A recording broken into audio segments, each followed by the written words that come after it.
សម្រាប់ពីបដិសេរីនេះគឺជាមួយនឹងមិត្តភ័ក្តិខ្ញុំតែម្ដងបងគឺខ្ញុំនាំគាត់ទៅទិញដីហើយក៏គេទៅសេថាមានដូចជាគេនិយាយថានឹងមានពលានចំហអន្តរជាតិនឹងបង្កើតឡើងនៅតំបន់នោះហើយមានស្ពានចាក់ពីខាងខេត្តកំពង់ធំបុកមកចូលមកលើដីហ្នឹងតែដល់ពេលទិញដីហ្នឹងហើយខ្ញុំមានកំហុសមួយយ៉ាងដោយខ្ញុំប្រម៉ូទហ្នឹងវាលឹកបានន័យថាលឹកគោលការណ៍លើការពិតប៉ុន្តែគោលការណ៍របស់ក្រុមហ៊ុនគេជាអ្នកដាក់ឲ្យយើងនិយាយឧទាហរណ៍ថាតំបន់ហ្នឹងអភិវឌ្ឍអីអចឹងណាប៉ុន្តែភាពជាក់ស្ដែងតំបន់ហ្នឹងមិនអភិវឌ្ឍ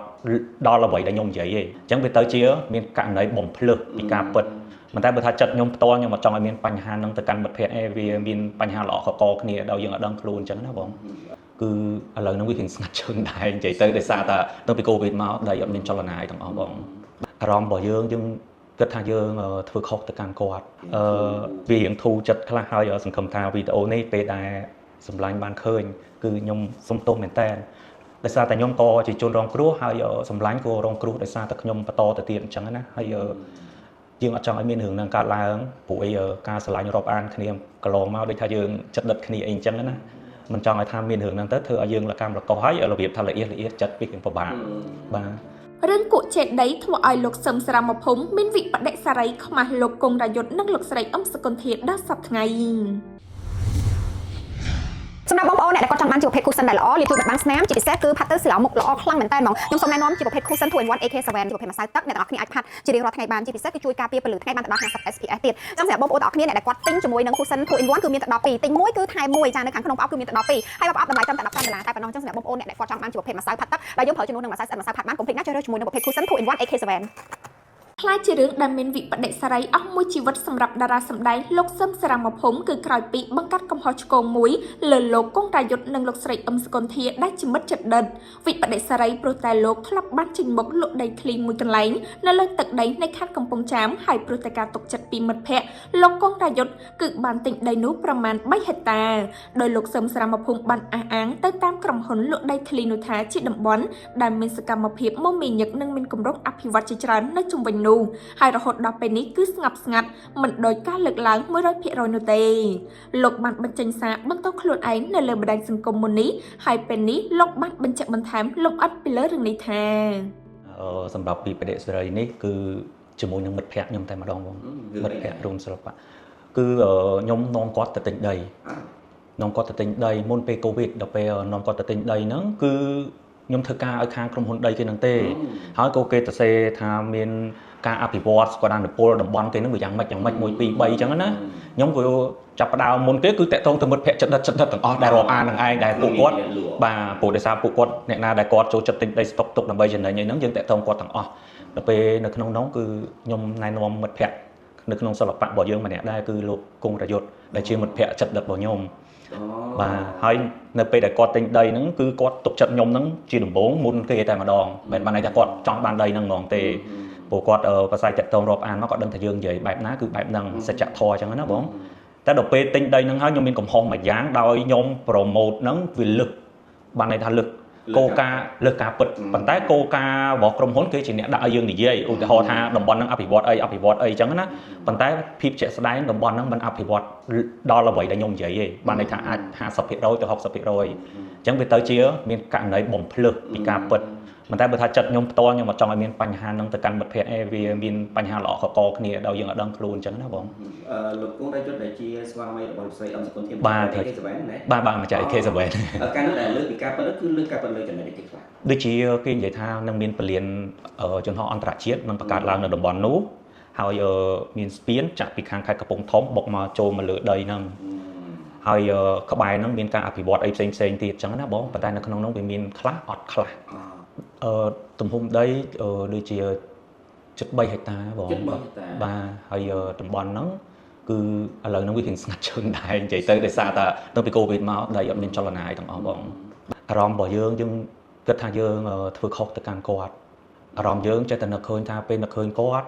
់ឃើញរូបគាត់ផុសមកអីចឹងចេះតែមានអារម្មណ៍មួយថាដូចជាអន់ចិត្តខ្លួនឯងមិនគួរណាយើងនិយាយទៅវាលើអីទៅអញ្ចឹងណាបងបាទហើយការសុំទោសធ្លាប់និយាយតាមទូរស័ព្ទជាមួយមិត្តភ័ក្តិដែរមិត្តភ័ក្តិគាត់ធ្លាប់ខលមកសួរថាពុកម៉ែមិនបានជាតំបន់ហ្នឹងអត់មានពលានយន្តហោះអីអភិវឌ្ឍអីដោយពុកម៉ែឯងនិយាយអញ្ចឹងហើយខ្ញុំក៏បានធ្វើការសុំទោសគាត់លើចំណុចហ្នឹង ប្រាប់គាត់មួយសារហើយប៉ុន្តែយើងខ្លួនឯងនៅតែមានអារម្មណ៍វិបដិសេរីដែរបងព្រោះគាត់យកលុយយើងទៅទិញវាអត់មានចលនាអីដូចអ្វីដែលយើងនិយាយហ្នឹង 100% ទេហើយចំណុចនេះផងដែរសូមផ្ដាំទៅបងប្អូនពុកម៉ែរបស់យើងដែលគាត់ធ្វើការលើអចលនទ្រព្យណាអាចខ្លាយទៅជាជនរងគ្រោះដូចខ្ញុំអញ្ចឹងក៏ថាបានដែរហើយចាប់ផ្ដើមឡើងគឺយើងចាប់ផ្ដើមឡើងគឺយើងទៅនិយាយជាមួយអ្នកជុំវិញខ្លួនយើងសិតតែអ្នកចិត្តដិតអ្នករាប់អាននឹងឯងបងអញ្ចឹងគាត់ក៏ទៅជាជនរងគ្រោះខ្ញុំអ្នកធ្វើការក៏ទៅជាជនរងគ្រោះដោយសារយើងអត់ដឹងស្ថានភាពពិត 100% វាយ៉ាងម៉េចទេអញ្ចឹងគឺគេទៅសេការប្រម៉ូទសក្តានុពលយ៉ាងម៉េចអភិវឌ្ឍយ៉ាងម៉េចមកគឺនិយាយតាមគោលការណ៍គេទាំងអស់តែនៅពេលដែលកន្លែងដែលពេលដែលយើងលក់ទៅមានបញ្ហាគឺក៏វាជាកំហុសយើងដែរអញ្ចឹងណាបងហើយយើងក៏អត់ចង់ទាញឲ្យអ្នកជុំវិញខ្លួនយើងទៅជាប់អញ្ចឹងហើយវាមានអារម្មណ៍ថាវិបដិសេរីហើយសំខាន់គឺសិតតែមនុស្សដែលស្និទ្ធស្នាលគ្នាតាំងពីទិញមករហូតដល់បច្ចុប្បន្នក៏ដែរបន្ទោសហើយបងប្រយុទ្ធក៏ដែរអត់ដែរសំបីតែមួយម៉ាត់អត់ដែរសោះមានតែតាំងចាំពុកម៉ែថ្ងៃណាតលេចាំជូនឯងទៅមើលដីនឹងបន្តិចមានអញ្ចឹងព្រោះថាគាត់ស្ដីបន្ទោសថាយើងអីប្រើពាក្យមិនសមអត់ដែរតតែសោះខ្ញុំសូមតែសារសន្តានចិត្តគាត់ល្អបាទល្អតែចឹងយើងកាន់តែខ្លាចចិត្តគាត់ទៀតបាទកាន់តែខ្លាចចិត្តបងព្រោះដោយសារតែយើងសាងកំហុសអញ្ចឹងហើយបែរជាគាត់បើគាត់ស្ដីបន្ទោសថាអុយយើងអត់អីវិញណាតែស្នាមញញឹមគាត់ការរាប់អានគាត់គឺធម្មតាទាំងអស់បាទ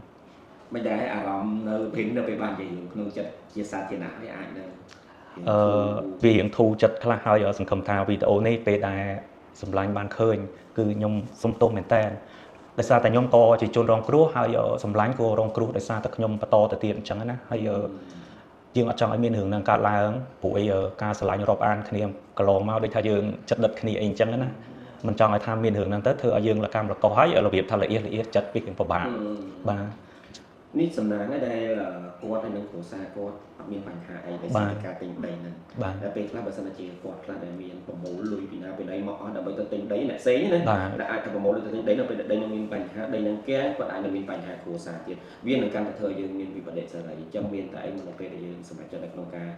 មកអីមួយធ្វើការងារអីមួយនៅពេលដែលយើងគិតមិត្តភក្តិអ្នកចិត្តដឹកក៏យើងគួរតែគិតគ្រួសារគាត់តំណែងរវាងយើងនិងគាត់ដែរបាទហើយហ្នឹងគឺជាមេរៀនមួយដែរបងបើសិនជាខ្ញុំបាននិយាយនៅក្នុងវីដេអូនេះគឺចង់ឲ្យបងប្អូនយើងទាំងអស់គ្នាគាត់បានដឹងថាពេលដែលយើងមុននឹងលក់ដីឬក៏យើងប្រម៉ូទធ្វើការកន្លែងណាមួយយើងត្រូវមើលព័ត៌មានហ្នឹងឲ្យបានច្រើនដងឲ្យច្បាស់លាស់មិនមែនត្រឹមតែស្ដាប់ពីថ្នាក់លើយើងប្រាប់មកយើងទេអញ្ចឹងយើងអាចទៅជាជនរងគ្រោះដែលយើងអត់ដឹងខ្លួន